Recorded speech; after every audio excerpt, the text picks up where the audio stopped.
Hi అండి. ఈరోజు pressure కుక్కర్‌లో పూరీ కర్రీ అయితే ఎలా ప్రిపేర్ చేసేసుకుందామో చూసేద్దాం. ముందుగా ఆనియన్స్, పచ్చిమిర్చి అయితే కట్ చేసి పెట్టేసేసుకున్నాను.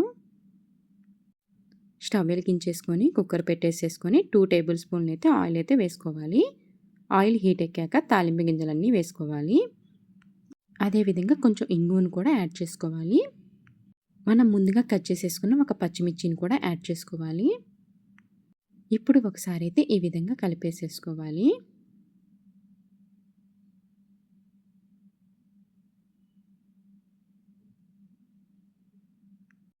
తాలింపు గింజలు వేగినాక మనం ముందుగా కట్ చేసేసుకున్న ఆనియన్స్ కూడా దీంట్లోకి వేసేసుకోవాలి.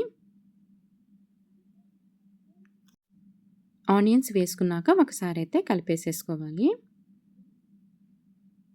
మనం కుక్కర్లో చేసుకుంటున్నాం కదండి, ఎక్కువ ఆయిల్ కూడా యూజ్ చేయాల్సిన అవసరం లేదు. తక్కువ ఆయిల్తోనే పూరీ కర్రీ అయితే ప్రిపేర్ చేసేసుకోవచ్చు.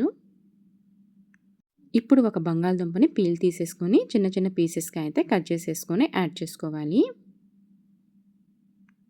బంగాళదుంపని వేసుకున్నాక ఒకసారి అయితే కలిపేసేసుకోవాలి.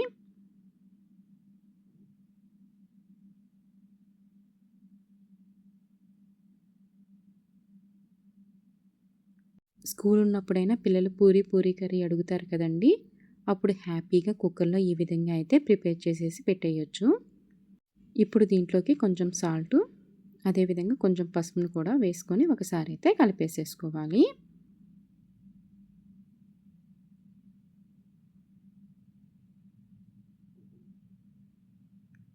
మా పాప అయితే ఈరోజు రైస్ ఐటమ్స్ ఏమీ వద్దు, నాకు పూరీ కర్రీ చెయ్యి అని చెప్పి అడిగింది. అందుకని చెప్పి పాప వరకే నేనైతే ప్రిపేర్ చేస్తున్నాను.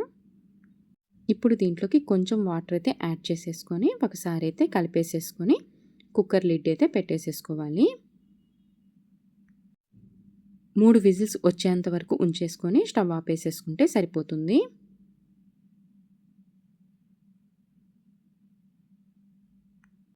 ఆవిరిపోయాక లిడ్ అయితే ఓపెన్ చేసుకోవాలి. చూశారు కదా, ఆనియన్స్, పొటాటో అయితే బాగా ఉడికిపోయినాయి. నేను ఇక్కడ ఈ ఆనియన్స్, పొటాటో ఉడికేలోపు శనగపిండిని అయితే 1 టేబుల్ స్పూన్ తీసుకొని వాటర్ యాడ్ చేసేసుకొని కలిపేసేసి పెట్టేసేసుకున్నాను. ఇప్పుడు ఈ శనగపిండి వాటర్ని కర్రీలోకి వేసుకొని ఒకసారి అయితే కలుపుకోవాలి. ఈ విధంగా పూరీ కర్రీలో కొంచెం శనగపిండిని యాడ్ చేయటం వల్ల థిక్నెస్ అనేది వస్తుందండి. టేస్ట్ కూడా చాలా బాగుంటుంది. నేను ఈ శనగపిండిని అయితే కుక్కర్ లిడ్ పెట్టేటప్పుడు కాకుండా ఉడికినాకైతే శనగపిండి వాటర్ అయితే వేస్తానండి. ఎందుకంటే ఒక్కొక్కసారి ముందుగా వేయటం వల్ల కర్రీ అనేది మాడిపోయిద్ది వాటర్ సరిపోకపోతే. అందుకని చెప్పేసి ఆనియన్స్ ఉడికినాక ఈ విధంగా శనగపిండి వాటర్ అయితే పోసుకుంటే టేస్ట్ కూడా బాగుంటుంది, మాడిపోయిద్దనే భయం కూడా ఉండదు. లాస్ట్లో అయితే కొంచెం కారం అయితే యాడ్ చేసేసుకున్నాను. ఎందుకంటే ఒక పచ్చిమిర్చి కూడా వేసాను కదా, కొంచెం కారం అయితే వేసేసుకున్నాను. శనగపిండి వాటర్ పోసినాక ఒక 2-3 మినిట్స్ మగ్గ పెట్టేసేసుకుంటే సరిపోతుంది.